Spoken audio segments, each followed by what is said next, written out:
Welcome to Balancing Acts, where we share real stories, strategies, and solutions that help businesses grow and thrive. I'm Linda Hamilton, a CPA, exit planning advisor, and business coach, and your host today. And we're diving into an inspiring journey story today. My guest, Thembi Malalazi, is a South African trained accountant who made the bold decision to start over in the United States, earning her accounting degree, passing the CPA exam, and building a thriving practice here. So let's hear her story and some of her tips as a CPA for our audience dealing with taxes and finance. Welcome, Thembi. Thank you. Thank you, Linda, for having me. So I think many of our audience can understand leaving behind your career, your credentials, your country, and starting over from scratch is difficult or frightening at least, right? So Yep. that's what you did. What inspired your move from South Africa? So I'd always dreamt of living and working in the US. Before I moved here, I actually used to come and visit quite often. I had family and I'd come visit often. So it was during those visits that I would imagine myself living and working here. And not just for the professional opportunities, but also for the challenge of building a new life, right? So South Africa gave me a very strong foundation, but I wanted to test myself in a bigger market and also get international exposure. So it was about growth, not just in my career, but also growth as a person. And that's wonderful. And it is a much bigger market. And so sometimes that, there are many different aspects of relocating and doing business in the US. Is the accounting profession much different in the United States than it is in South Africa? So the fundamentals of accounting are the same. Like a debit is a debit, a credit is a credit, right? Whether you are in South Africa, in the US, or in Australia, or wherever, the fundamentals will be the same. But the US, the United States of America, has an entirely different regulatory and tax environment. So you'll find at home in South Africa, where I was trained, we use the International Financial Reporting Standards, whereas the United States uses the generally accepted accounting principles. And so that is the main difference that I can think of. As far as the core functions of accounting are concerned, preparing financial statements, doing auditing, those remain the same whether you're here or back at home. And you'll find that most of the accounting firms that are in South Africa are also here in the US.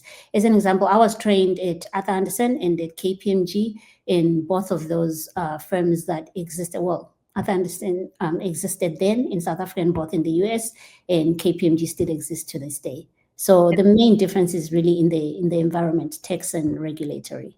Yes, and some of the rules. That's interesting. And I was trained at Coopers and Lybrand in the US, which is now merged into Price Waterhouse. So all those big firms changed, but they gave us, I think, a certain training to bring our expertise to the smaller business market, right? To be able to think in terms of the quality of standards those firms offered us in our training.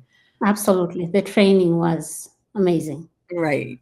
Yes. So tell me about challenges you faced in re-earning your degree. And our first segment is about your story. So it may be a little bit technical, but there are maybe CPAs and professionals listening as well.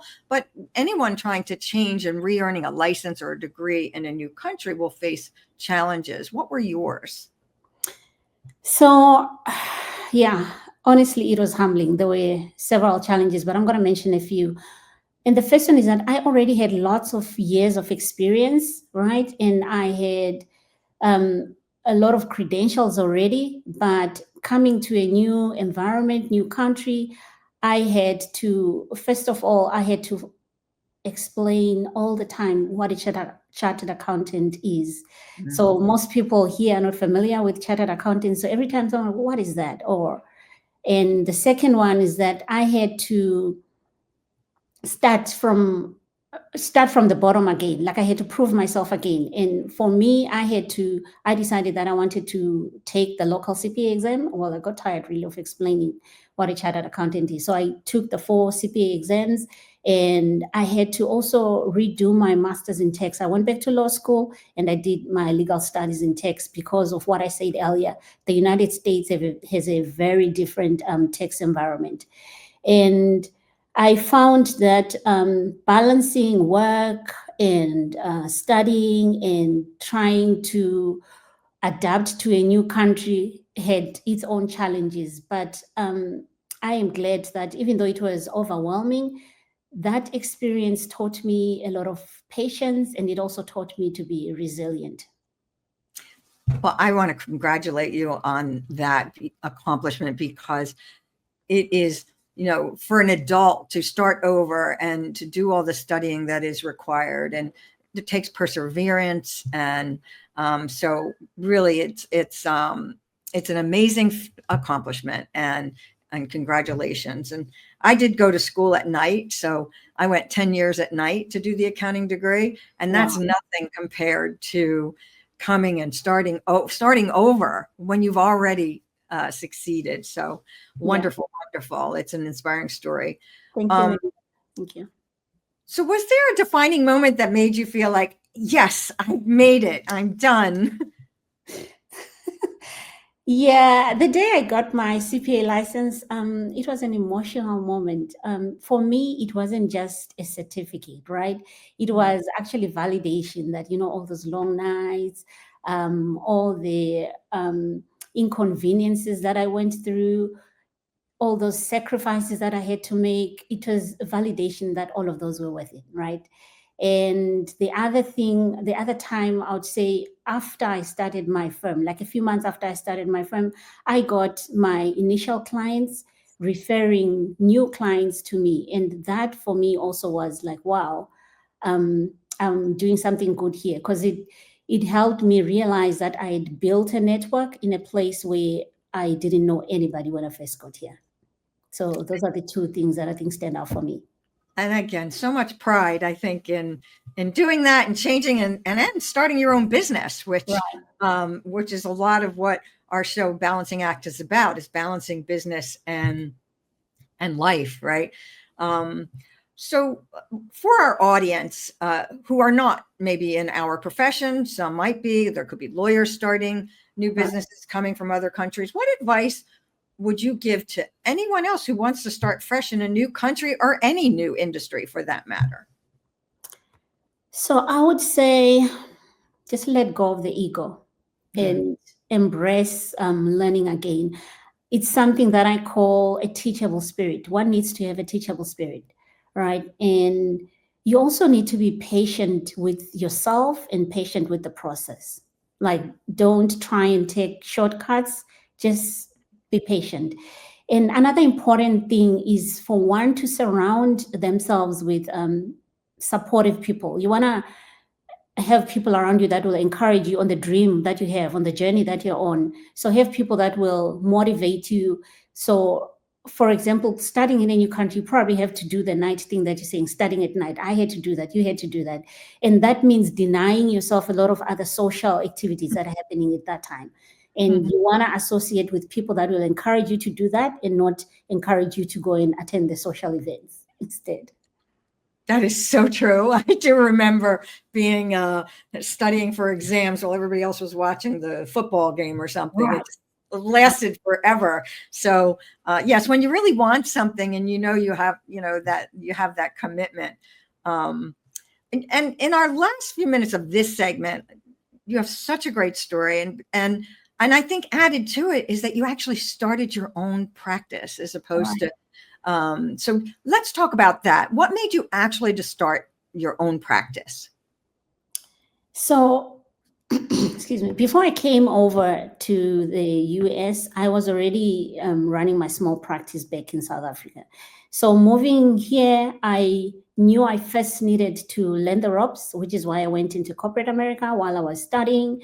And once I was done with my studying and I felt comfortable that I know how things are done here, that's when I decided, you know what, I want to go back to running my firm again. And then I started running my firm because I have the passion of helping small businesses with a lot of the things that they struggle with. Most people are good at what they do, good at running their businesses, but they struggle with the financial side of the business. They struggle with their taxes. They struggle with staying compliant.